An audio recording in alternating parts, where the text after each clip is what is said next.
Smart money के बाहर निकलने से बिटकॉइन 15 महीने के निचले स्तर पर। स्मार्ट मनी अब बाजार से बाहर निकलने की तैयारी में दिख रही है।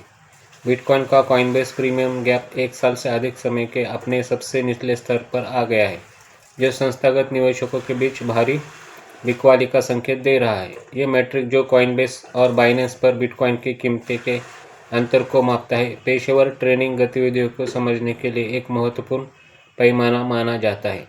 गुरुवार तक यह गैप गिरकर -167.8 पर पहुंच गया, जो कि दिसंबर 2024 के बाद की सबसे बड़ी गिरावट है। जब यह प्रीमियम इस हद तक नकारात्मक हो जाता है तो इसका अर्थ है कि बिटकॉइन कॉइनबेस पर सस्ता बिक रहा है, एक ऐसा प्लेटफॉर्म जिसे अमेरिकी संस्थानों और बड़े निवेशकों द्वारा पसंद किया जाता है। इसके विपरीत बाइनेंस पर कीमतें अधिक है, जहां मुख्य रूप से वैश्विक रिटेल ट्रेडर सक्रिय रहते हैं। संस्थागत मांग में बड़ी गिरावट। क्रिप्टोकॉइन के विश्लेषकों का मानना है कि यह रुझान बड़े संस्थानों की ओर से बढ़ते बिकवाली के दबाव को दर्शाता है। डेटा स्पष्ट है, 2025 में देखी गई आक्रामक खरीदारी अब पूरी तरह गायब हो चुकी है। ETF का बदलता रुख।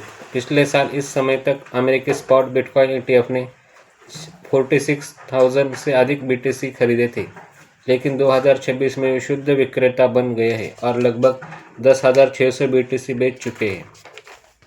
Demand gap. पिछले साल की तुलना में ये 56,000 BTC का डिमांड गैप पैदा करता है, जिससे बाजार पर बिकवाली का भारी दबाव बना हुआ है।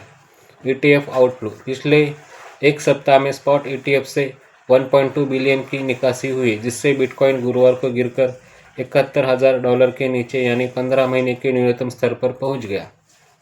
अनिश्चितता का माहौल। विश्लेषक वर्तमान की स्थिति को अत्यधिक चेतावनीपूर्ण बता रहे हैं। बिटकॉइन अभी भी एक अस्थिर संपत्ति बनी हुई है और संस्थानों की घटती रुचि व्यापक रिस्क ऑफ की भावनाओं को दर्शाती है। रिटेल निवेशकों के विपरीत संस्थागत खिलाड़ी बेहद सावधानी से कदम उठा रहे हैं। वे दोबारा बाजार में प्रवेश करने से पहले किसी स्पष्ट व्यापक आर्थिक संकेत का इंतजार कर रहे हैं। फिलहाल ये नकारात्मक गैप एक सख्त चेतावनी है। जब तक कॉइनबेस प्रीमियम फिर से सकारात्मक नहीं होता, बिटकॉइन की कीमतें में गिरावट का सिलसिला जारी रहने की संभावना है।